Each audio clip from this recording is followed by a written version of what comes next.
Good morning at dahil ngayon nga lang umaraw at pinalabas natin ang ating baby. Ayan, makikita ninyo. At sobrang saya nga niya.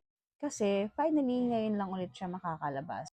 Ayan at ine-enjoy na nga niya ang paggagala habang maganda pa ang panahon. Ayan at hinayaan ko lang muna siya maggala-gala dyan sa labas para kahit papaano naman magkaroon siya ng magandang resistensya sa katawan. Ngunit, pansin ko na rin na medyo naiinip na talaga siya at medyo inaantok at humihikab-hikab pa. Ayan na nga at nakita ninyo, naghahanap siya kung saan siya pwedeng pumunta. Pero dahil baha nga sa harapan, hindi pwedeng pumunta sa harapan. Ayan at pinapapasok ko na nga siya sa loob. Dahil mainit nga sa labas at ayun, pinagpapawisan na siya, kailangan na niyang pumasok sa loob. Ayun at tumakbo na nga sa loob. Ayan at kabisado na nga niya kung anong gagawin. Ayan, nasa loob na naman siya at ayun nga. Parang may hinihingi na naman sa akin, ayan at naglalambing na naman sa mami niya.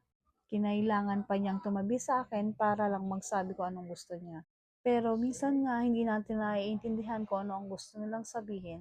Kaya naman minsan, ayan at nilalambing na lang natin sila. Ayan at medyo inaantok na siya. Ayan, kita ninyo, ayan, nahiga na lang siya. Dahil nga hindi siya pwedeng lumabas, kasi nga tapos na ang kanyang day out time. Ayun nga, talagang nanggigigil ako sa sobrang kakita ng mukha niya. Maski siguro kayo yung magkaroon ng ganitong anak at talaga naman, manggigigil kayo sa sobrang cute niya. Ayan nga, enjoy na enjoy akong panoorin siya kaya binibidyo ko lang habang nakahiga at natutulog siya. At with matching haplos-haplos pa yan at gustong gusto naman niya. Ayun at tumako tayo kinabukasan. Panibagong araw na naman at kailangan niyang lumabas at nakipaglaro pa nga siya kay Riri. Ayan nga si Riri ang aming isang aso dito. Half siya, mix siya, ganon. Actually, gustong gusto makipaglaro ni Dazzler sa kanya. Ang problema kasi, dahil buntis si Dazzler, ay mali, si Riri pala. Medyo sensitive siya. Ayaw niya talagang magpatabi kahit kanino. At ayun nga, dahil ayaw nga magpatabi ni Riri sa kanya, ayan, tumatahol-tahol pa siya. Eto naman si Dazzler, napakagaling naman talagang mang-asar. At talagang didikitan pa niya yan. Ayun nga, at tinuloy-tuloy na niya ang kanyang paggagala dahil kinabukasan nga ay maulan. At baha na naman sa labas, hindi na naman siya pwedeng lumabas at para tumakbo o magpupo sa labas. So, ayun nga, hanggang loob lang siya ng gate. Ayun, at wala na siyang choice kundi ang pumasok na naman sa loob. Pero aasarin muna niya si Riri bago siya pumasok sa loob.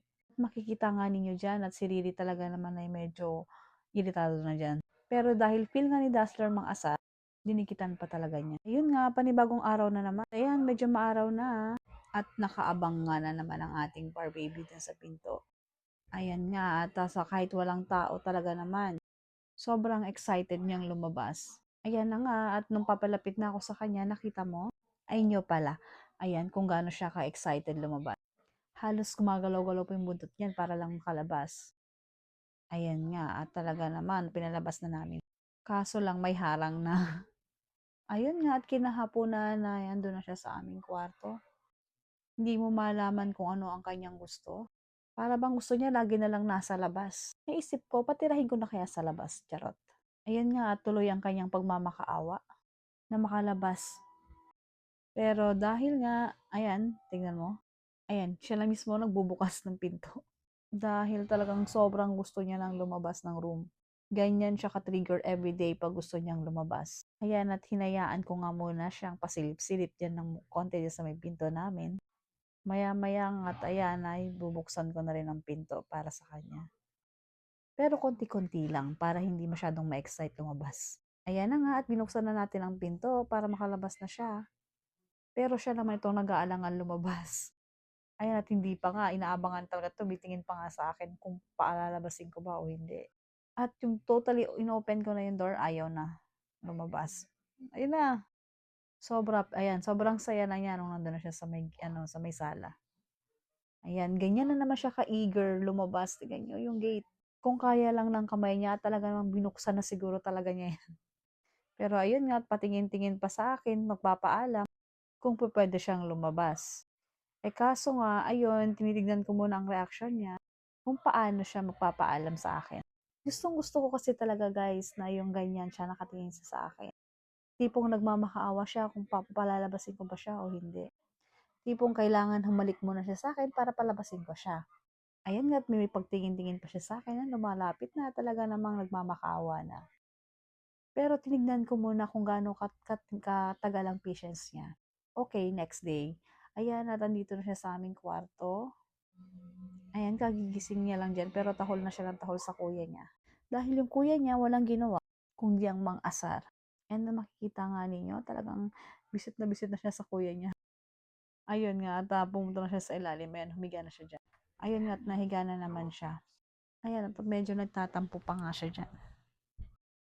Kasi nga, ay gusto siya nagpapaalam na naman gustong lumabas. Parang yung daily routine lang namin na dapat everyday, nandun siya at lumalabas siya.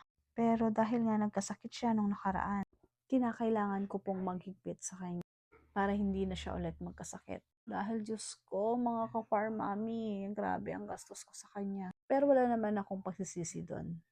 Ang importante sa akin, magaling na siya at getting well pa. Gano'n naman tayong mga farm mommy, 'di ba? Pagka once na nagkaroon tayo ng anak, it's either animal man 'yan o human, mahal natin sila ng higit pa sa buhay natin. Kaya naman, kung magkasakit man sila, tayo yung unang nababahala. Kaya naman, ina-advise ko sa mga farm mommy na alagaan natin yung mga babies natin. So, let's go to the next day again.